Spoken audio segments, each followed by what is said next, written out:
Good morning, ladies and gentlemen. Let me introduce myself. My name is Dina Virgiana. I'm from SMK Widya Dharma Turen. Today, I'd like to tell you about Hajar Dewantara. Do you know Hajar Dewantara? So, let me begin the story. Hajar Dewantara was born in Yogyakarta on 2 May 1889. His real name is Hajar Dewantara. He comes from Yogyakarta Palace family. The son of Widya Dharma and grandson of Pahlawan III. Raden Maswati Suryaningrat changed his name to Hajar Dewantara when he was 40 years old, according to the Cakaya account. From the on, he no longer received the family title in front of his name. Do you know why?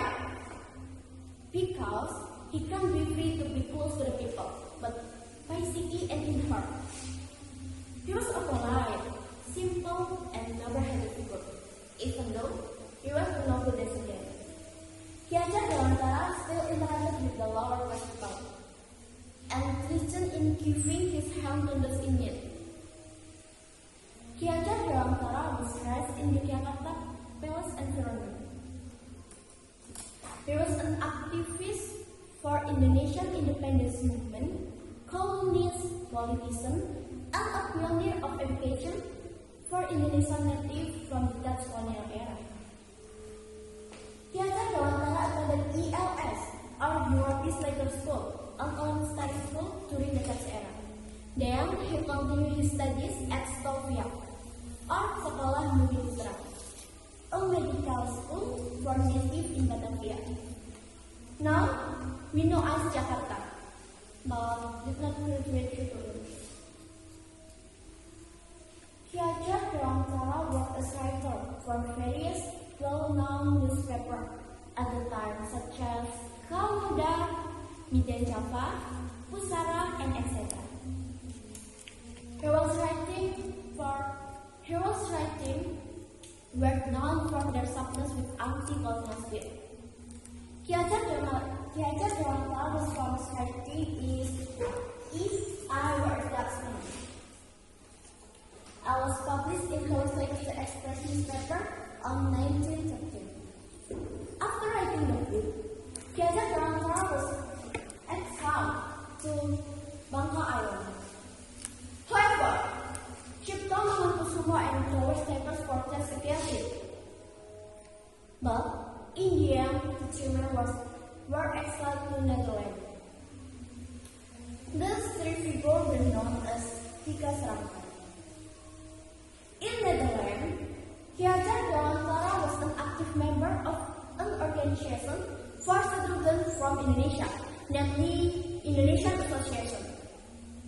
It was in this organization, Hajar Dewantara, that he pursued his aspiration to advance for native learning education. After returning from Netherlands in 1919, Hajar Dewantara joined his brother's school.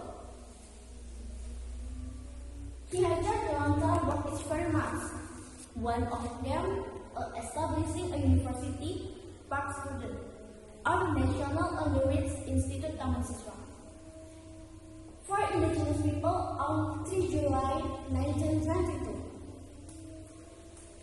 Taman Siswa was an educational institution that provides opportunities for indigenous people at the time to obtain educational right like those of the people and the dance.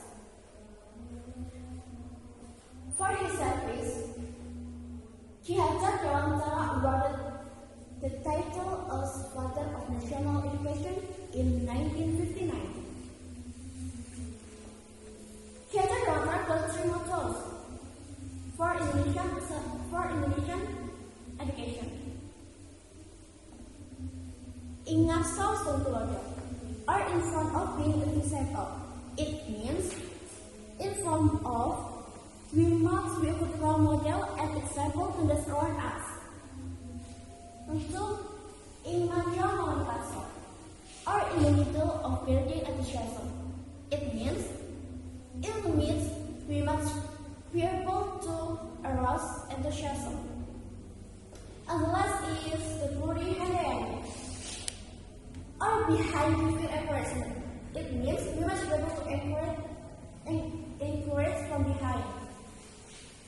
One of the three slogans was made by Hajar Dewantara, namely Tuturi Handayani, has become the slogan of the Indonesian Ministry of National Education to this day.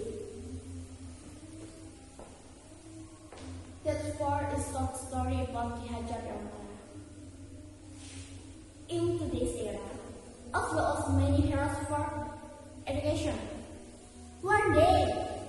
Their teacher will always give knowledge without even asking for anything in return. To us, the teacher are unsung heroes, but their service of teacher are matters. The teacher is the most important subject in the continuity of education, which has same responsibility to the nation.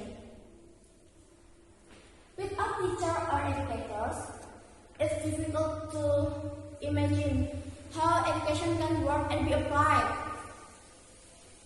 Especially this time, the situation and condition when the continuity of education is hampered by the COVID outbreak that lead to study at home. It can be using any gadgets and laptop.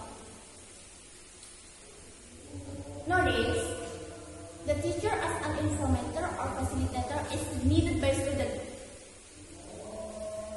Because without teacher, without any information and explanation from our teacher, the student would have difficulty to understanding and subject lesson. To be honest, we're not comfortable learning virtually, but we always try to understand the lessons that are given. Recalling how the national heroes fought for education, this country, and struggles for unsung teachers. That's all the story about Hajar Dewantara.